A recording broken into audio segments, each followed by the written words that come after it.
Beloved, as we come together in this moment of quiet awareness, let us recognize that every soul present here has walked through seasons where the outer world seems silent and the heavens unresponsive. There are times when we pray without hearing an echo, when we remain faithful without seeing a sign, when we continue to show up in love even though no return seems visible. And yet, I say to you, these are not wasted moments. They are not evidence of divine absence. These periods of darkness, these intervals of seeming emptiness, are in truth the sacred nights in which the soul is being prepared for dawn. You have believed that you were merely enduring difficulty, but you were being led into a deeper place where the presence could be felt, not as something hoped for or sought after, but as the reality of your own being. In your quiet faithfulness, your decision to trust even when appearances contradicted that trust, you were not earning God's favor. You were being softened, made receptive, given the capacity to perceive what cannot be perceived by the mind that demands proof. For you see, spiritual growth does not take place in the bright light of outer assurance. It takes place in the stillness where no human answer is given and where only the faint inner whisper remains. And so I say, your faithfulness in the dark has not been unnoticed, nor has it been without effect. It has been the very preparation, the hidden work, for the dawning of a new consciousness within you, a consciousness through which the Christ can reveal itself as the reality of your life. As we move a little deeper into this awareness, let us consider why your quiet faithfulness carries such profound meaning, even when nothing outward seems to change. You may believe that spiritual progress should announce itself with signs, with answered prayers, with blessings that the eyes can behold, but the truth is that the great transitions of the soul rarely occur in the visible realm. They unfold in the hidden chambers of consciousness, in places you cannot measure, in moments you scarcely recognize. Just as a seed germinates beneath the soil long before it breaks the surface, the work of the Spirit within you has been taking place beneath the appearance of delay. Every time you chose stillness over panic, every time you refrained from resentment, every time you held to truth though the senses saw no evidence, something within you loosened, something yielded, something opened. It may have seemed that you were simply enduring hardship, but you were actually turning away from the power of appearances and placing your trust, however faintly, in the invisible presence that is your life. You see, the soul is not transformed through outward success or visible demonstrations.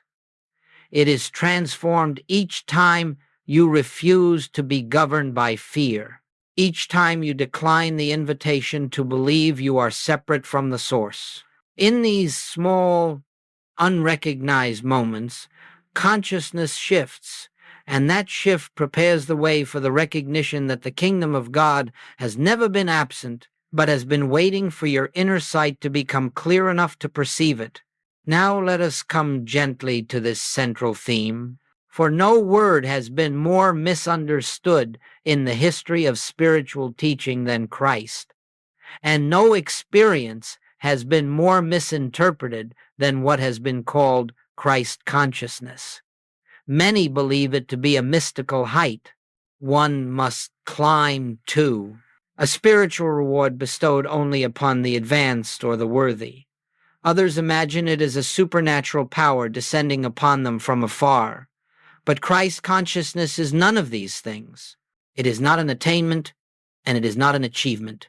Christ consciousness is simply the recognition of your oneness with the Father, nothing added, nothing acquired, nothing gained.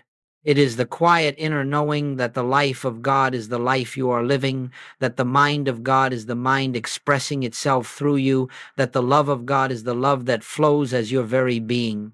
This recognition does not come with thunder. It comes with stillness. It does not inflate the ego. It dissolves the ego. It does not exalt the human self. It reveals that the human sense of self was never your true identity. And so I say to you, Christ consciousness is not something you must become. It is what you already are beneath the layers of fear, effort, and separation.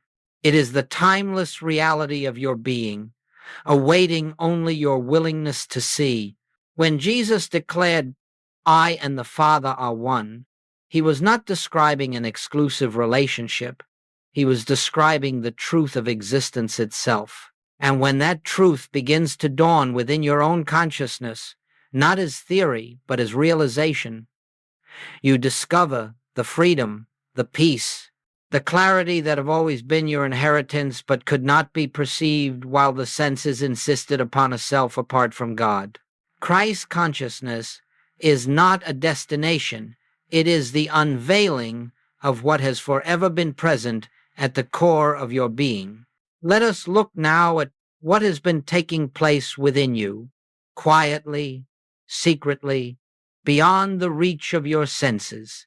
For while you believed you were standing still, or even moving backward, the Spirit was doing a work deeper than anything you could have accomplished through effort.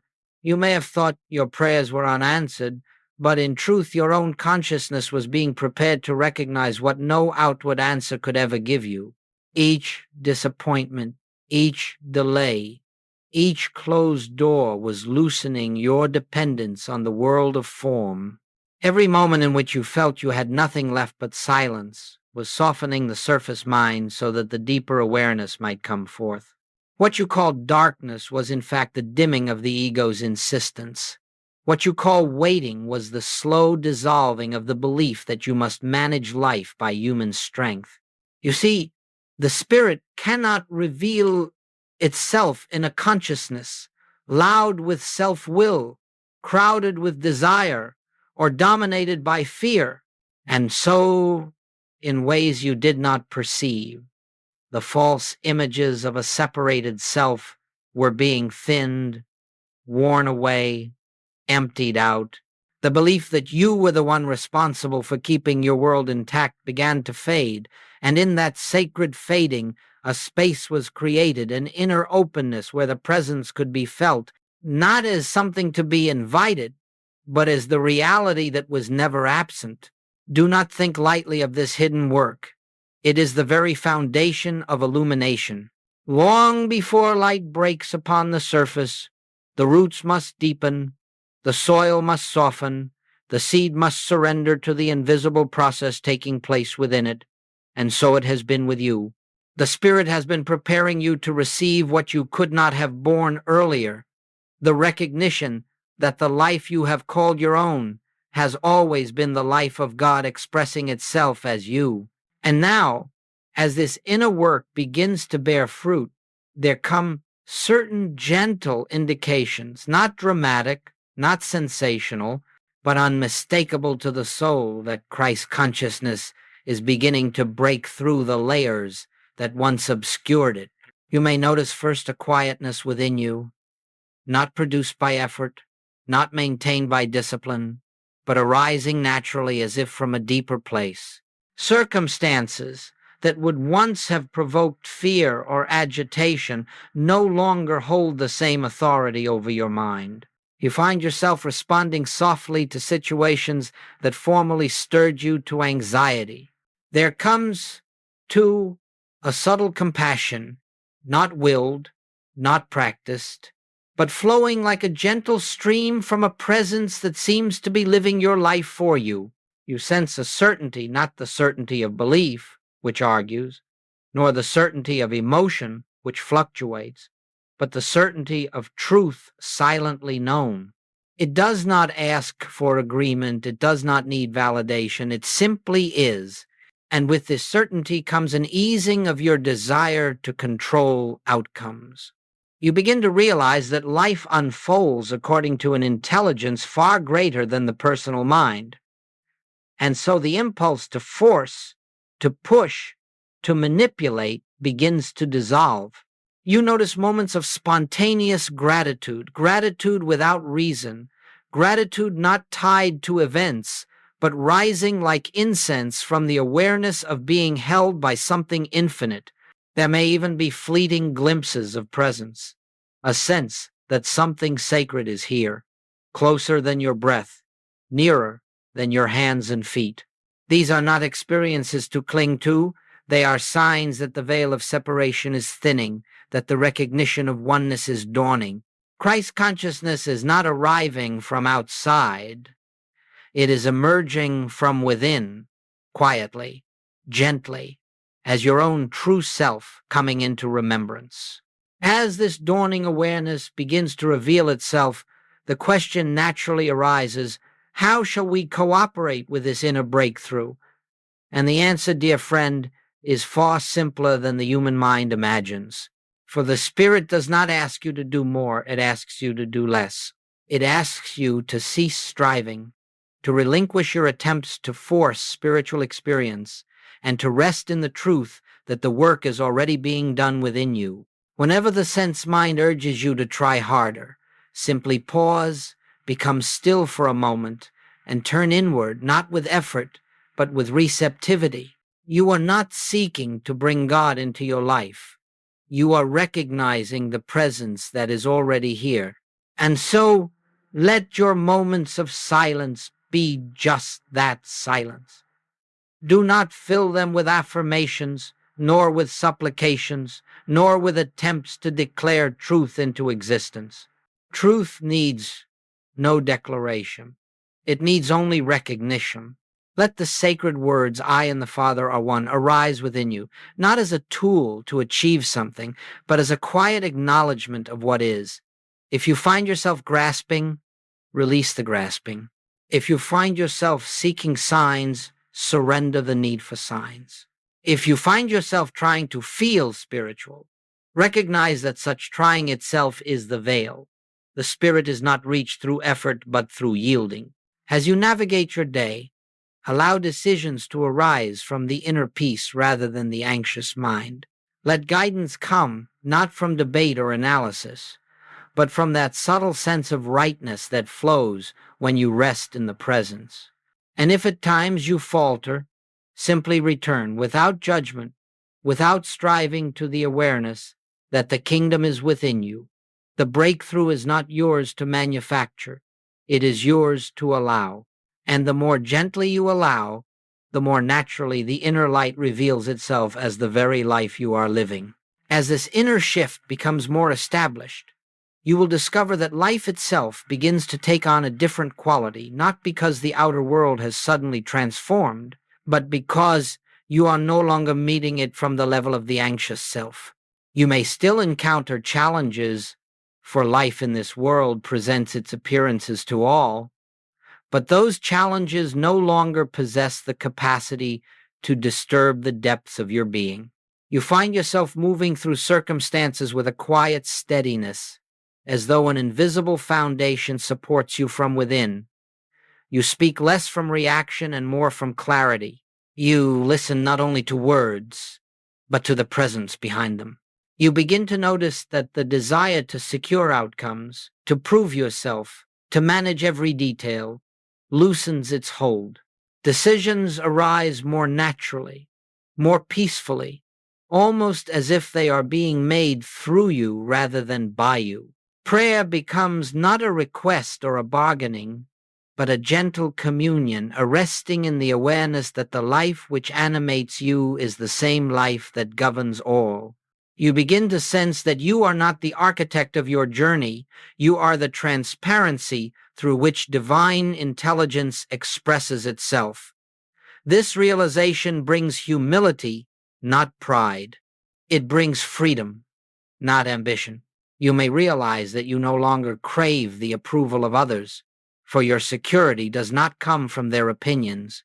It comes from the felt recognition that you live in God, and God lives as you. Even love becomes purified. Instead of seeking love to fill a void, you find love flowing from you without effort, for it is no longer personal, it is the nature of the presence expressing itself. And as this consciousness stabilizes, you discover an ease in daily living, a sense that you are carried, guided, sustained by something infinitely wise. This does not remove you from life. It allows you to engage life fully, but from a deeper center, a place where peace is not the result of favorable conditions, but the natural atmosphere of your being. And now we come to a sacred moment in the inner journey, the moment when the soul awakens to what has truly been taking place all along. This is not a moment marked by fireworks or emotional intensity. It is often as soft as a breath, as gentle as a whisper within. But in that stillness, a recognition dawns. Your faithfulness in the dark was never about holding on until God acted. Your faithfulness was the very doorway through which the light could enter your awareness. You begin to see that the delays you resented, the struggles you endured, and the unanswered prayers you questioned were in reality the Spirit loosening your grasp on the personal sense of life. They were the slow unthreading of the belief that you live apart from the source. When this recognition comes, it feels as though a veil has dropped, not because God has drawn nearer, but because the sense of separation has quietly dissolved. You realize that nothing needed to change outside of you. What needed to change was the lens through which you looked. And as that lens clears, you discover that the presence you longed for in the silence was the very presence sustaining you throughout the silence. You discover that the strength you believed you lacked was the strength of the infinite moving through you. You discover that the peace you sought was the nature of your own being, waiting patiently beneath the turbulence of thought. In this moment of realization, gratitude arises not for what you have received, but for what has been revealed. The truth dawns that you were never seeking God. You were seeking the awareness of your oneness with God. And the long night of faithfulness was the gentle preparation of consciousness for that dawning. It becomes clear. The light has not come from outside. It has arisen from within, unveiled by your willingness to trust when nothing seemed trustworthy, to be still when everything urged movement, to listen inwardly when the world offered only noise. Your faithfulness was not a test, it was the opening of the heart through which the Christ could reveal itself. And so, beloved, as we bring this time of reflection to a close, let us remember that nothing we have spoken of today is a promise for the future. It is a recognition of what has already begun to unfold within you. The spiritual life does not ask that you strive toward some distant attainment. It invites you simply to rest in the awareness that the work is already in motion, that the presence is already expressing itself as your very life. Do not leave this moment seeking signs or searching for evidence. Let the stillness itself be enough. Let the quiet assurance within you bear witness to the truth that you do not walk alone, that the Father has never been apart from you, and that every breath you take is breathed in God. As you move through your day, carry with you not a technique, not a formula, but a gentle remembrance. I rest in the presence that lives as me. When fear arises, you need not fight it. Simply turn inward and remember. When confusion comes, do not struggle to find clarity.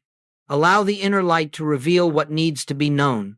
When you feel yourself seeking, longing, reaching outward, pause and listen. Listen for the subtle whisper that says, "Be still, for I am here." In this recognition, life becomes less a journey of becoming and more a practice of allowing the infinite to express through you, to guide you, to sustain you. And in that allowing, you discover the peace that does not depend on circumstances, the joy that does not need a cause, and the love that flows without measure. Let this awareness accompany you now, quietly, effortlessly, as the truth of your being. For the kingdom is not coming, the kingdom is here. The Christ is not arriving, the Christ is revealing. And your task is simply to rest in what has already begun.